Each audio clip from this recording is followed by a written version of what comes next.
So go on, make some noise for Nikita Sayo!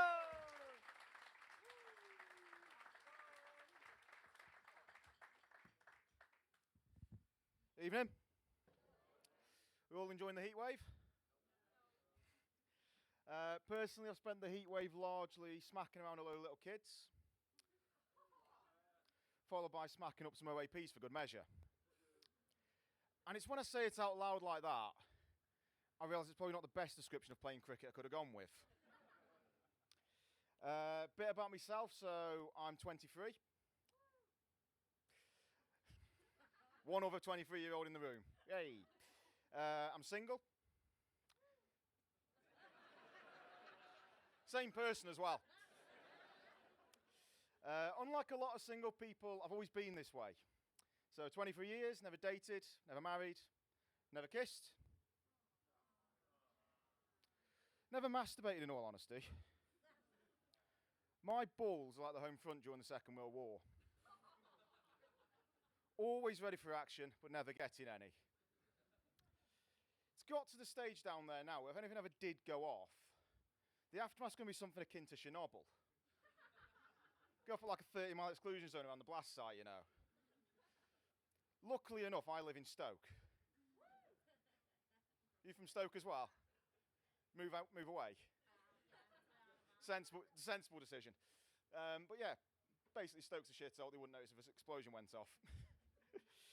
I was thinking about it the other day, like, what would actually happen if the first time it goes off, someone else is involved? Like, if it's during regular sex, I'm going to turn that person into a human cannonball. And if it's whilst receiving a blowjob, it's going to be a recreation of the Kennedy assassination. Especially if that blowjob takes place in the back of a 1961 Lincoln Continental convertible. Might not be the funniest punchline in the world, but as Danny said, we're learning tonight. I've looked into the reasons why I've never felt the urge to so much as bust a nut, and I've concluded I'm more than likely asexual. Any other asexuals in the room? There never is. The shorthand for asexual is ace, and you're more likely to find someone called Ace than another asexual, to be fair. Anyone called Ace in the room? No, fair enough. But asexuality, it's quite simple. So the way I describe it is, you name it, man, woman, child, dog, etc. I don't want to put my dick in it, basically. A lot of people get confused by this, and my uni mates couldn't get their head around it. So they played their own version of Naked Attraction with me, basically. So sat me in a chair, stood over me and just showed me pictures of supermodels. Going, does this do anything for you? No. Does this one make you dingle tingle? You can see the evidence for yourself, lads. After about 30 minutes of this, they got a bit bored, decided to test if I was gay or not. Got the Male Swimwear magazine, the headline around, and same result. Dead as a doornail down there. The whole experience in hindsight was a bit like being stuck at the opticians. Just sat there going, is it better with number 1 or number 2? Better with this picture of Tom Daly or Vanessa Kirby? That's basically what I was doing that night. Asexuality, it does, well, I've had a few people give their thoughts on it. So someone once told me that they think it's a new way of saying incel, basically. And the same person said that they found it quite ironic that I describe myself as someone with no sexual attraction, because who the hell would be sexually attracted to me? I found that both of those a bit harsh, because to me, incels, they basically just sit at home fapping themselves in the mother's basements like conspiracy theories and Pornhub. And I'm not going to come up here and give you my opinion on the Epstein files. And on the latter one about no one having the desire to be with me, basically, as he insinuated, that doesn't happen either. I do get a lot of attention from women. I can see a fair few doubting faces in the room. But we'll tell a little tale to back my case up. So I was at Edgbaston a few weeks back, cricket ground, watching the cricket, weirdly enough. Yeah. But I was watching it, and a few rows away from me, there was this person waving at me. And I knew they were waving towards me because I was the only other person in the stand. Say what you want about domestic women's T20 cricket. I'm a fan. The people of Birmingham, not so much. So I see this person waving. And I think, I didn't give a toss. So I do the nicest thing I can do and just give them a little salute in their direction of acknowledgement. Because even though there's no one in the ground, I'll still probably get arrested for swearing at them. That was me trying to get them to leave me alone. Sadly, that did not happen, and they started blowing kisses in my direction. And I started to panic a little bit, because clearly, in my mind, this person's trying to flirt with me. And I'm trying to think the next move to do. And I just settle on giving them another salute, to be honest, because it's the nicest thing I can do, but it does also dawn on me that they could just be trying to get a reaction out of me.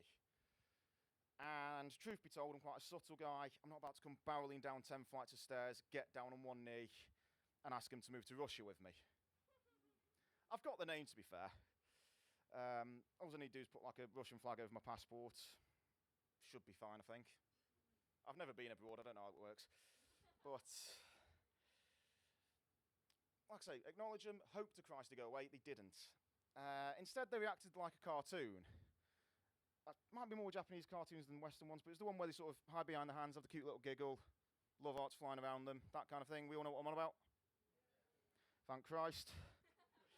I've done that in a few places, and no one's known, making me question which cartoons I've been watching. But I see that, start to panic a bit, because they're going to come over for a chat to the inevitable next move, and I don't want that, on the basis I don't know who they are. Like, for all I know, that could be the next Rose West.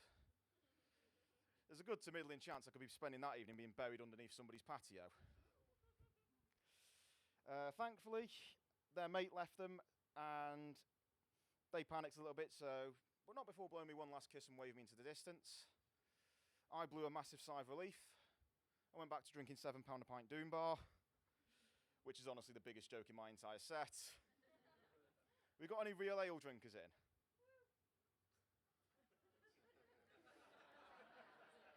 I don't want to stereotype, but it's rarely women who drink real ale. It's usually old blokes. But yeah, to me, Doom Bar, I think they fished it out the sewers, basically, if you never had it. Long drive between Edgbaston, I say long, it's about an hour. And it just, to be fair, it wouldn't leave me alone the instant. It kept going over my head, because I was convinced it'll be someone I knew, or at the very least, someone who knows me. Like, was it an old school friend, an old dance partner, or in the words of Mr. Peter Andre, were they just a mysterious girl? And it was going through my head, and as I slowly sobered up on the drive back, I wouldn't condone drink driving, to get your speeding fines on the way back from Huddersfield. But it went through in my head, and I did slowly realise, like, who they were. Like, it was not an old school friend, dance partner, or mysterious girl. In fact, it was barely arguable that they were even a person. Like, sure, they were the right shape, but they were this big, brown, hairy beast of a thing. And it pains me to say this a little bit, but I wasn't being flirted with a person at all. I was being flirted with by the Birmingham Bears mascot.